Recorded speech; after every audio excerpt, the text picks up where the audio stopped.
White board खरीदो लॉन्डो, एक white board 3x6 का, 3x6 फीट, या फिर 4x2 का भी खरीद सकते हो। And put it in front of the table. जिस टेबल में तुम बैठ के पढ़ते हो ना, उस टेबल के सामने रखना है तुमने। और वाइट बोर्ड पे लिखना क्या है तुमने, अपने गोल्स क्या क्या चाहिए।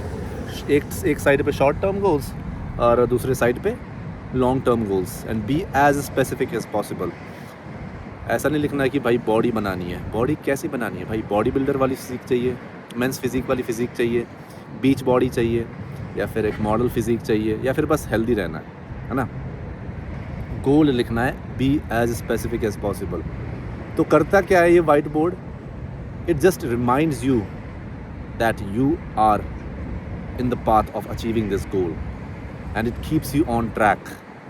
कई बार होता क्या है कि हम लोग जिम तो जाते हैं, बट कुछ टाइम बाद मन नहीं करता तो स्किप करने लग जाते हैं। हफ्ते में पहले 5 दिन जा रहे होते थे, ठीक है, उसके बाद करते हैं क्या है, 3-4 हफ्ते बाद 5 दिन का 4 दिन हो जाता है, 4 दिन का फिर 3 दिन हो जाता है। उसके बाद प्रोग्रेस दिखता नहीं है तो हम छोड़ ही देते हैं, है ना।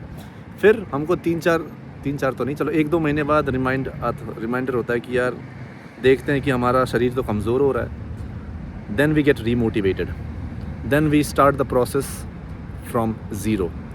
तो फ़ायदा क्या हुआ भाई? इतना जो तुमने प्रोग्रेस किया था, अगर तुम ज़ीरो पे आ गए दोबारा और दोबारा रीस्टार्ट कर रहे हो तो फ़ायदा हुआ ही क्या? तुम पहले गए ही क्यों gym? It was just time waste, है ना। तो तुमने करना क्या है, वाइट बोर्ड में अपने गोल्स लिखना है। तो that will keep you reminding of your goals. तो होता क्या है, जब भी तुम बैठते हो, पढ़ाई करते हो, या टेबल अपने क्या कहते हैं लैपटॉप में कुछ काम करते हो, तुम्हारी नज़र पड़ ही जाती है वाइट बोर्ड पे कि हाँ ये गोल अचीव करना है। तो it brings a sense of urgency in your mind, ठीक है, a sense of urgency in your mind कि हाँ ये करना है। अगर ऐसी बॉडी बनानी है तो जिम जाना ही है। तुम्हारे दिमाग में होगा कि अगर हफ्ते में 5 बार जिम जा रहे हैं और इस हफ्ते बस 3 बार गए हैं, एंड अभी थर्सडे है तो अभी 2 बार और जिम जाना बाकी है, ठीक है, तो जाना तो पड़ेगा। या तो आज जाए, या तो फ्राइडे सैटरडे या संडे को जाए, वो डिसाइड करो तुम। बट अगर तुम्हारे पास वाइट बोर्ड होगा नहीं ना, तो कई बार हम भूल जाते हैं। हम बस ऐसे सोचते हैं कि चलो कोई बात नहीं, इस बार हम 4 दिन चले गए तो क्या दिक्कत है, कोई बात नहीं, चलो इस हफ्ते मैंने 3 दिन जिम करा तो कोई दिक्कत थोड़ी है, अगले हफ्ते मैं रिकवर कर लूँगा, या अगले हफ्ते मैं ज़्यादा कर लूँगा। ऐसा होता है, पर ऐसा नहीं होता नहीं भाई। इससे प्रोग्रेस आता नहीं, इससे प्रोग्रेस हॉल्ट हो जाता है। And a lot of the times you do not progress, you just regress. समझ रहे हो ना। It's like an accountability product, accountability board.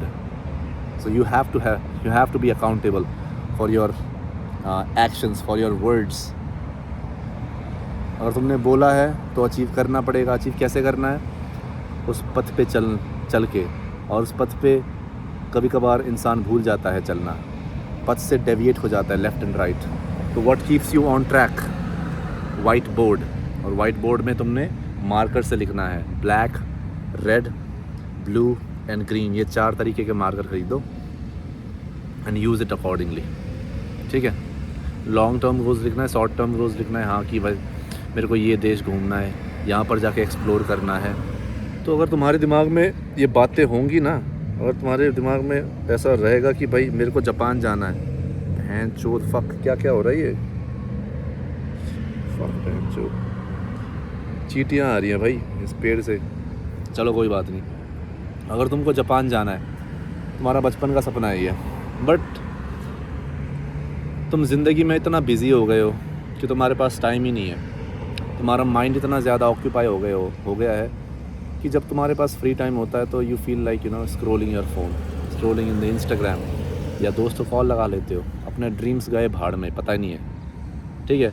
But कभी कभार याद आ जाता है तुमको, महीने 2 महीने में एक बार, ठीक है। तब तुम रिसर्च करने लगते हो कि हाँ जापान जाना है, तो जापान जाने के लिए कितना टिकट लगता है, जहाँ पर तुम हो, वीज़ा लगता है कि नहीं लगता है, ये रिसर्च करते हो। फिर जापान में घूमने की जगह कैसी कैसी है, और फिर होटल रिज़र्व करने के लिए कितना पैसा लगता है, एक नाइट का, एक डे का कितना लगता है एवरेज होटल में, घूमने की जगह क्या क्या है, डिशेस कैसे हैं, कुजीन्स वहाँ के, समझ रहे हो ना।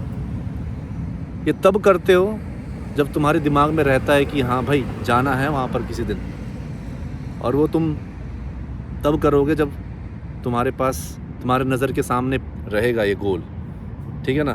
तभी कहता हूँ वाइट बोर्ड ज़रूरी है।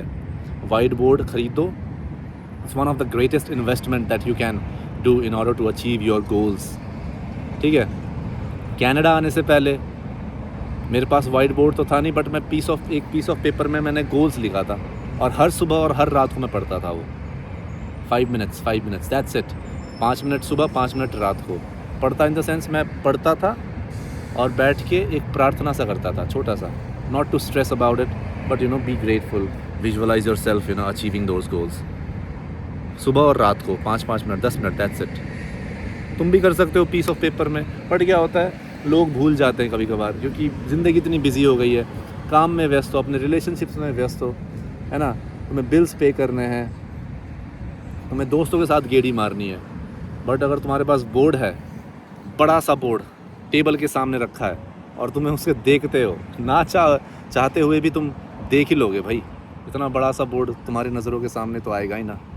So that is the reason why get a whiteboard and a couple of markers and use it, write your goals,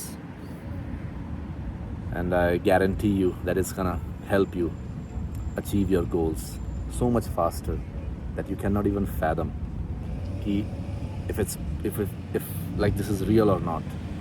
And it is possible guys, it is actually possible. जो मैंने piece of paper में लिखा था Canada आने से पहले, वो सारा कुछ ट्रू हो गया, ऑलमोस्ट सारा कुछ। आई थिंक कोई याद नहीं क्या क्या लिखा था। पहले तो यह था कि मैं कनाडा में आना है, मेरा वीज़ा लग जाए फर्स्ट। दूसरा था कि मैं फ्लाइंग कलर्स से मैं पास हो जाऊं, जो भी मैं कोर्स कर रहा हूं। पहला कोर्स तो मेरा बढ़िया गया, डिस्टिंक्शन से पास हुआ। दूसरा कोर्स मैं बढ़िया परसेंटेज लेके आया था, लाइक इन अ वे बढ़िया आया था। पता नहीं कुछ और भी गोल्स थे, 4-5 और गोल्स। तो मुझे पता है कि भाई हाँ, it works, it does work wonders। तुम्हें लग रहा होगा कि वूडू स्टफ़ है, बट नहीं भाई, करके देखो, you will only realize कि how actually real it is। ठीक है, चलो इतना ही है आज के लिए। I'll see you in the next one।